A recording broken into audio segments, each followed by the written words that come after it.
Theatre was a very clever production. It's based on Sarah Ryan's account of the life and death of her son, Connor Sparrowhawk. Stephen Unwin has made this into a beautiful production celebrating Connor and the resilience of his mother in dealing with his sad death in a secure unit. There's lots of great video work, perhaps the best I've seen at Jermyn Street, and this was just a really touching production.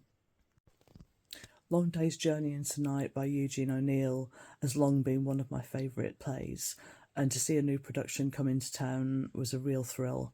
In this production, Brian Cox and Patricia Clarkson played the two parents dealing with a very dysfunctional house. She has a morphine addiction, he is tied to alcohol and failure, and their sons are following a similar path. It's a very heavy production, directed by Jeremy Herrin, very powerful, very intense, just a cracking night at the theatre. The Menier Chocolate Factory production of Jerry's Girls shone the spotlight on the songs of Jerry Herman, and was a really lively production. It starred Cassidy Jansen, Jessica Martin and Julia Yamadi, and had songs from productions like Mame, The Cajo Fall, Hello Dolly and Mac and Mabel. It was just really lively, really sharp, very funny, and just a really wonderful event to give some oomph to those songs. Boys on the Verge of Tears at Soho Theatre really looked closely at male masculinity, set largely in a gents' lavatory. It was very funny, but also exceptionally touching, as it had different scenes and vignettes played by the core cast. Sam Gravener's play just captured everything from youngsters to old age and infirmity, love, fights, anything you can imagine. Really tapped into that masculine angst. Very, very cleverly done. James MacDonald directed. The set was exceptional, and I really, really enjoyed it. When Anais Mitchell's Hadestown was announced to be coming back into town, I was really excited. I'd loved it when I saw it at the National. It has wonderful melodies, a very rich folk score.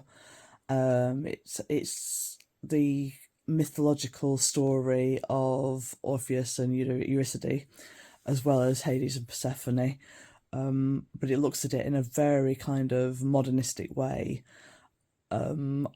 I didn't find it quite as involving for me this time, perhaps because I've seen it before, but those songs are still absolutely sublime, and this is a really strong addition to the West End landscape. Mirabelle headlined this year's Camden Roar Festival at Camden People's Theatre with Grills, a very wonderful piece about a women's archive that had been in Camden, just up the road actually from the Camden People's Theatre where the play is performed. There was a diverse cast, so there were trans and non-binary performers. It was exceptionally funny, but also really had a gut punch about what was going on in the 1990s for those marginalised groups and what could be happening in the future with current debates. Very sharp, very hard-hitting, and Chloe Christian did a smashing job in directing. Frank's Closet by Stuart Wood is just a lot of fun. I listened to the recording of the original show some time ago for a review, and I just love listening to it. Very, very sharp piece about a man who's going to get married to his husband, his prospective husband, and all his favourites come to counsel him as he looks through his costume collection. So you have Judy Garland, you have Dusty Springfield, you have Karen Carpenter. It's such fun, so joyous, so energising, and so queer. I just loved it. Between the Lines by James Metiard and Jammers, directed by Maggie Norris, looks at an East London family in a high-rise complex running a radio station through the grime era. It focuses on all the political and personal upheavals around them, with the music score as a definitive additional character. I didn't think I would like this going in at first. I wasn't sure what to expect, but it really came across as one of the top shows of the year. It has heart, it has soul, it has music, and the energy in the new Diorama auditorium was just absolutely wonderful.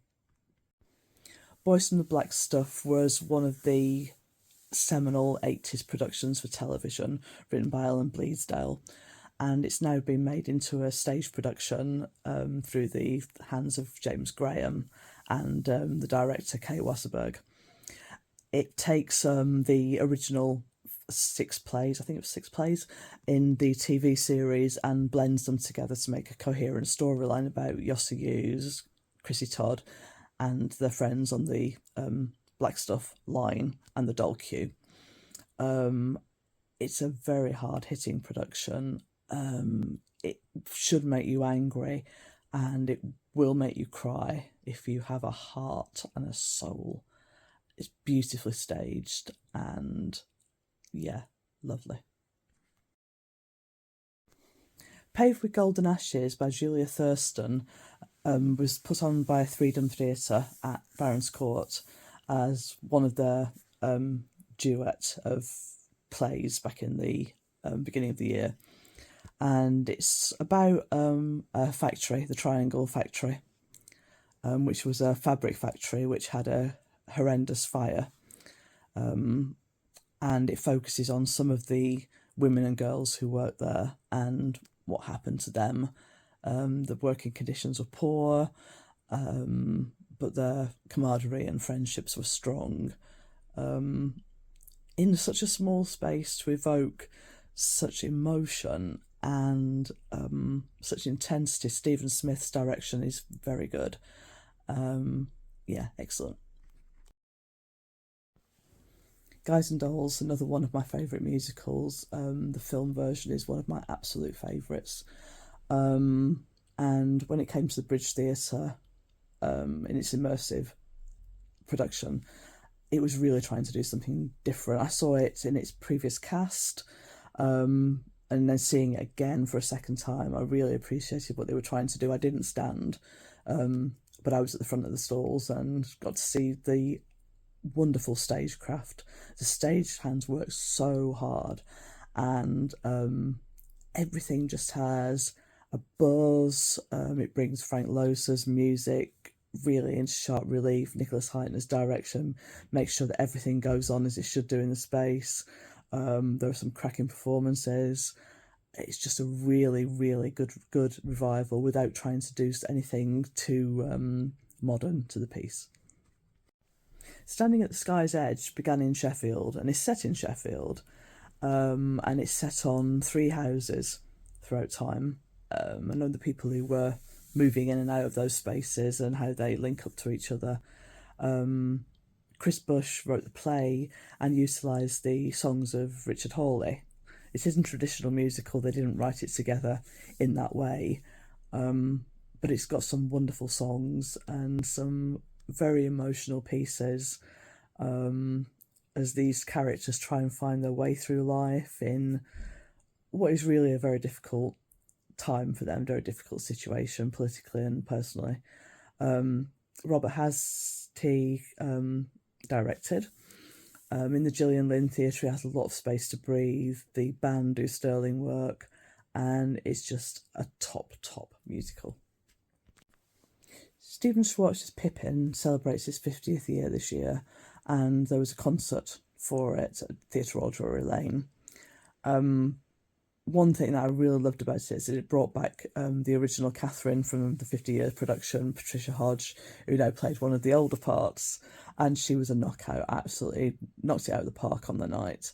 Jonathan O'Boyle assembled a great team in a semi-stage production.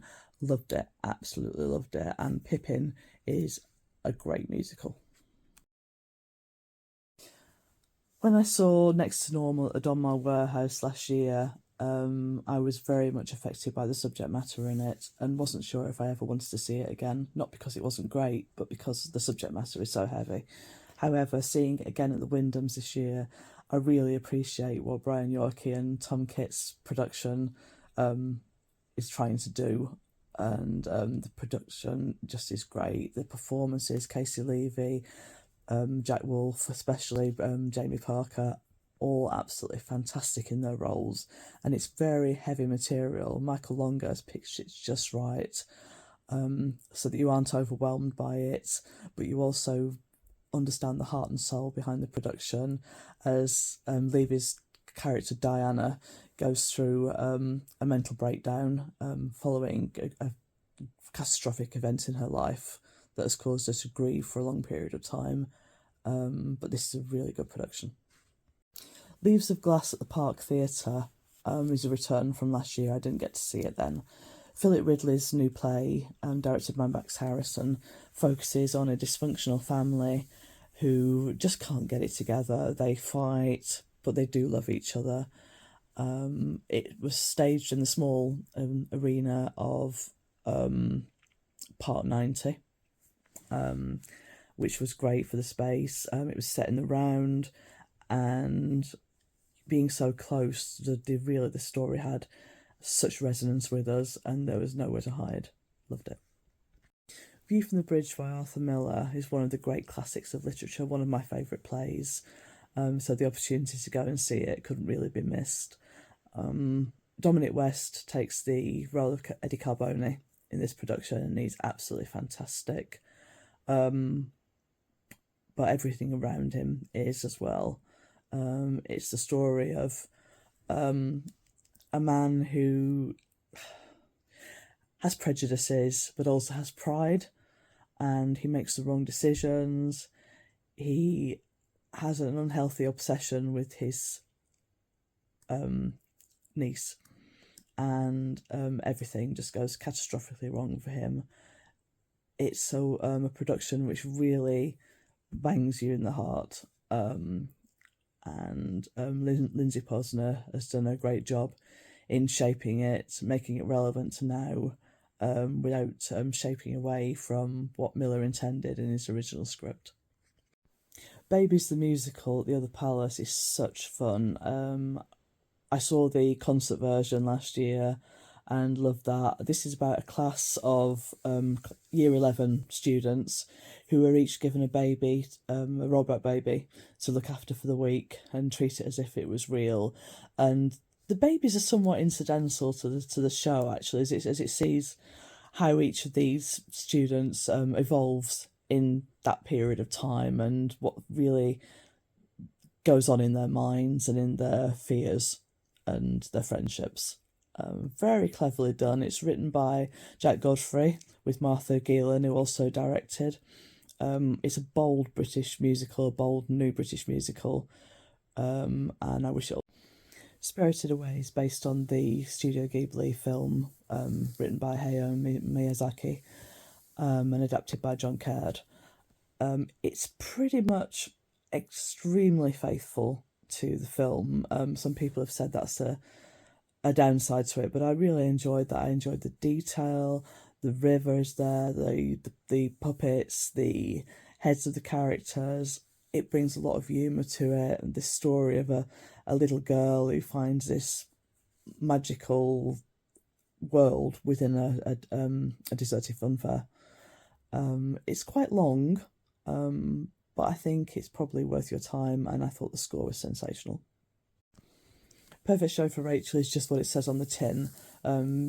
Zoo Company Theatre and Improbable have devised a show around what Rachel likes. Rachel is a lady with learning disabilities who lives in a care home and sits there during the show, directing the show by pressing different buttons of things she wants to see the actors perform or do. Every show is different. One show apparently had one scene performed 17 times in a row because that's what Rachel wanted. We had one repeat on my night, but there are video clips, there is comedy, there are songs. we say well done to Rachel a lot of the time. It's just so life affirming, so joyous, such fun, and technically fantastic. Your Lie in April is based on a Japanese romantic manga drama series, and is now moving from the concert version, which I saw, into a full production in the West End. It has music by Frank Wildhorn, it has lyrics by Carly Robin Green and Tracy Miller, and it's directed by Nick Winston, who also choreographs. It's about classical music, children, performance, first love. I thought it was absolutely beautiful. Absolutely beautiful. For Black Boys Who Have Considered Suicide When the Hue Gets Too Heavy by Ryan Callis Cameron is a revelation that's moved from Royal Court into the West End. It's again about masculinity, male mental anxieties, and seen through a black lens. I found it absolutely engrossing. It has dancing, it has bravado, it has vulnerability. It's set within a therapy group, so each of the boys, men, have a chance to give their perception on what's happening to them in the world, and it's just absolutely stunning. In Islington's Almeida Theatre, there was a King Lear that absolutely ticked all the boxes for me this year. Directed by Yael Ferber and featuring Danny Sapani in the lead. It included songs, which you may find a little bit odd for Shakespeare in this particular play, but it worked really well. It had an absolute towering lead performance, and it's one of the best Shakespeares that I've seen. The best Lear since Glenda Jackson, I would say. And yeah, loved it. Geoffrey Bernard is unwell. I've seen it before, and I've loved it for a long time. Keith Waterhouse wrote a brilliant play about his friend, the boozy columnist for The Spectator, set in the Coach and Horses in Soho, and this immersive site-specific production placed us right in the Coach and Horses. We were sitting in the seats in the bar watching Robert Bathurst doing a stonking performance as Bernard, James Hillier's direction. It was such fun, and I really think I bagged the best seat in the house there, because I saw all the scenes I wanted to see. I laughed. I really appreciated what they'd done with it. Yeah, well done. Rewind by the Ephemeral Ensemble at the new Diorama Theatre really ripped my heart out. It looked at the young people who had disappeared during regimes that had been run by dictators, and how their bodies have been left undiscovered and unmourned, and what happened when an archaeologist started to find evidence of these young people's fate. It was beautifully done, with mime, with puppets, just so inventive. I absolutely adored it. And my top show of the year had to be Kafka at the Finborough. I was really excited when this was announced, knowing Jack Claff's work, and he devised and is performing in this. It's a very strange production. It's not a play. It's a lecture, a storytelling, a piece of physical theatre. It's engaging, it's exciting, it's educational. It was a privilege to be in the room. It really was.